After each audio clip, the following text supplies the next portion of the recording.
નમસ્કાર, TV30ના ડિજિટલ પ્લેટફોર્મમાં આપનું સ્વાગત છે।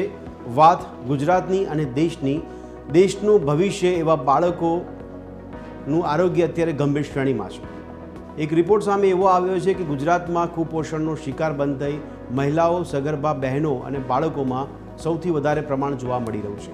ચિંતાજનક રીતે ગુજરાત રાજ્યની અંદર મહિલાઓ, સગર્ભા બહેનો અને સાથે સાથે બાળકોમાં કુપોષણનું પ્રમાણ વધી રહ્યું હોય તેને લઈને ચર્ચા કરવાનું મન થાય છે, કારણ કે કુપોષિત બાળકોનું જે પ્રમાણ જોવા મળ્યું છે, જે મહિલાઓનું પ્રમાણ જોવા મળ્યું છે તેને સરખામણી સાઉથ આફ્રિકા સાથે કરવામાં આવે છે। દક્ષિણ આફ્રિકા જે દેશ છે તેમાં જે પ્રમાણ છે તેના કરતાં પણ વધારે પ્રમાણ માત્ર ગુજરાતમાં નોંધાયું છે અને ગુજરાતમાં સૌથી વધારે પ્રમાણ નોંધાતું હોય ત્યારે ચિંતાજનક બાબત છે કે તંત્ર વારંવાર પ્રયત્નો કરે છે।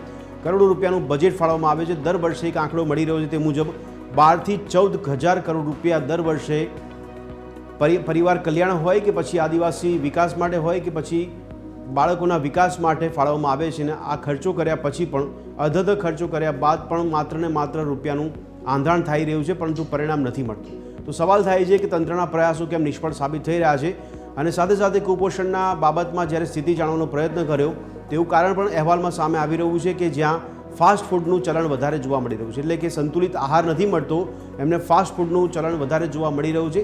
તેને કારણે અને સાથે સાથે ઇન્ટરનેટના જે ડેટા મળી રહ્યો છે તેને કારણે પણ આરોગ્ય પર ગંભીર સવાલ ઊભા થઈ રહ્યા છે અને ગંભીર સ્થિતિમાં આરોગ્ય મુકાઈ રહ્યું છે।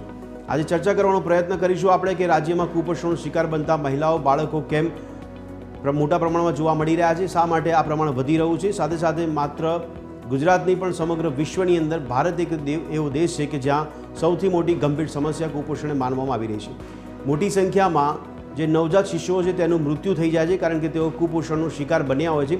તેમનું વજન ઓછું હોય છે અને શરીર પણ એટલું યોગ્ય ન હોય કે જે ક્ષમતા સહન કરી શકે અને આખરે બાળકોના મોત થાય છે, તેનો પણ આંકડો દિવસે દિવસે વધતો જોવા મળી રહ્યો છે। તો ચર્ચા કરીશું કે ગુજરાતમાં કુપોષણની સ્થિતિ કેમ ગંભીર જોવા મળી રહી છે, આ ગંભીર સ્થિતિને ડામવા માટે શું પ્રયત્નો કરી શકાય છે, સાથે સાથે એ માનસિકતા કેમ જોવા મળે છે કે મહિલાઓ કે બાળકોમાં ફાસ્ટ ફૂડનું ચલણ વધી રહ્યું છે, શા માટે તે લોકો સંતુલિત આહાર મેળવી શકતા નથી, તંત્ર દ્વારા સંતુલિત આહાર આપવા માટે કેમ નિષ્ફળતા જોવા મળી રહી છે। આ તમામ પાસાઓ પર ચર્ચા કરીશું।